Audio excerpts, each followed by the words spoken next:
Katwerekeze mu karere ka Bugesera ho mu ntara y'Uburasirazuba aho bamwe mu baturage batuye mu mudugudu wa Kavure mu kagari ka Nemba mu murenge wa Rweru ho mu karere ka Bugesera bavuga ko bahangayikishijwe n'ubwiyongere bw'abana bari kubyara bakiri bato. Ni mu gihe kandi ubuyobozi bw'akarere ka Bugesera buvuga ko iki kibazo butari bukizi bugiye kugikurikirana. Inkuru irambuye reka tuyigezweho na Alphonse Niyomugabo. Nubuhamya bw'ababyeyi n'abana batuye mu mudugudu wa Kavure mu kagari ka Nemba mu murenge wa Rweru mu karere ka Bugesera bavuga ko muri uyu mudugudu wabo higanje abakobwa bakiri bato bari mu myaka 14 kugera kuri 16 babyariye iwabo ndetse n'abagitwite. Mu buhamya butandukanye bw'ababyaye yewe n'abagitwite kongeraho n'ababyeyi bagaruka ku mpamvu y'iterwa ry'izo nda ngo ziniganjemo ubukene ndetse n'amakimbirane yo mu ngo. N'imyenda yo kwambara ibyo bikaba ari byo b'inzitizi kugira ngo abana bakiri batoya babe babyara batewe n'inda kandi cyane cyane n'abantu baba bakuze babaro. Yewe cyafite ni ukuba ari ubukene, ni ubukene bwatumye mbyara. Kishije amafaranga icyo gihe nari nabuze amafaranga njya kwishyura ku ishuri imyaka 15 byose nyine nari twaye ndiyakira nose byose zakwiyakira nyine najya gushaka amafaranga nagaruka kwitanaho ikibazo nese nyine biba bikomeye utaye umuntu ababyaye agakishije ishuri kubera n'ubukene umuntu ataye kanana yishyuramo. Iki kibazo cy'abana babyarira mu ngo birababaje ko ugira ko ukabona umwana aratwise ntumenye igihe yatwariye iyo nda wamubaza ese wa mwana we ko mperuka udatwite inda wayikuye ngo ntabwo mbizi ariko nkabona ko umwana we n'akayatwaye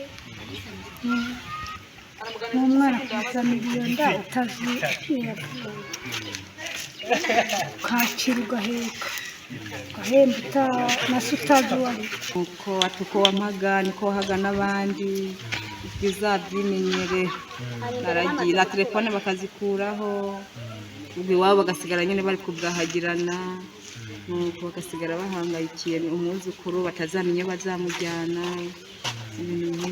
Ku babyaye n'abagitwite bose bavuga ko umuti urambye w'iki kibazo ari ukurushaho kwegerwa ndetse n'ubukangurambaga mu gusobanurirwa neza no kuganirizwa ku buzima bw'imyororokere. Mu gihe ku ruhande rw'ababyeyi bo banavuga ko bakibangamirwa n'abana babo baterwa inda nyamara ngo kwero bakavuga ngo uwayibateye bikarushaho kugenda bigorana. Ibi nakomeza gukoma mu nkokora ikurikiranwa ry'icyo kibazo.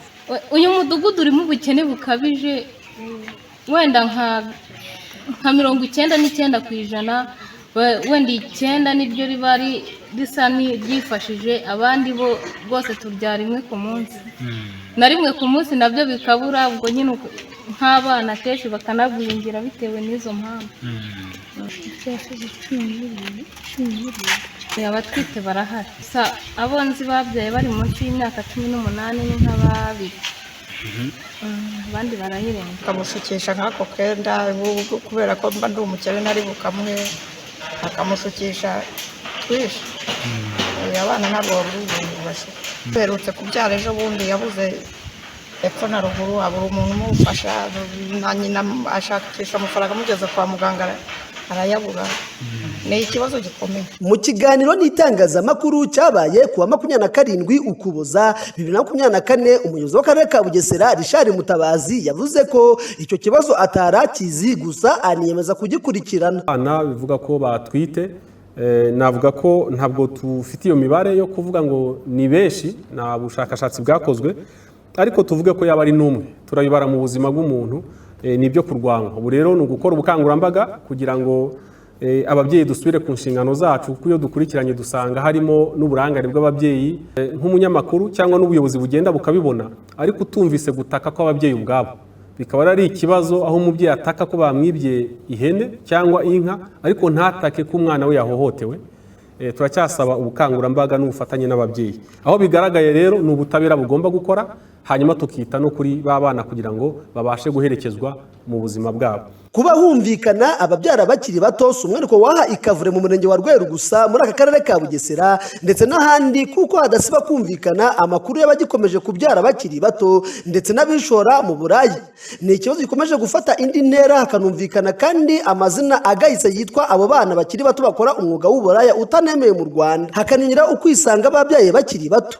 Ni mu gihe kandi imibare y'ikigo cy'igihugu cy'ibarurishamibare yagaragaje ko mu wa 2023 abangavu bafite hagati y'imyaka 10 na 19 babyaye bagera ku 19,406. Alphonse Niyomugabo, Durici TV, mu karere ka Bugesera, nari mu murenge wa Rweru.